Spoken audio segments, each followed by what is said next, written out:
So we're showing off our new lineup, and that comes with all Pascal GPUs. So we have our WT73, our WS63, and our new entry level, the WE62 and 72.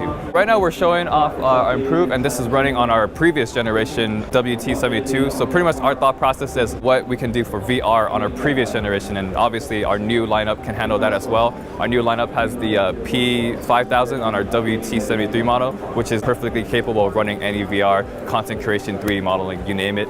And our WS has the lower trim, so the WS63 will have the P3000. The Vive platform offers one of the best VR experiences out there. So NVIDIA is always pushing the boundaries of what's possible. With the P5000, we're just pushing out like maximum performance, which is perfectly capable for like any VR experience. VR is a big push for MSI in its entirety. I mean, I know we have our gaming segment and our Workstations line. Gaming segment, we're focused on pushing the boundaries of VR gaming, making it being true to life. For the Workstation side, we're more focused on bringing that hardware to people who create VR content. Specifically the WT73, that's our high-end model, completely ready to take on anything that's VR.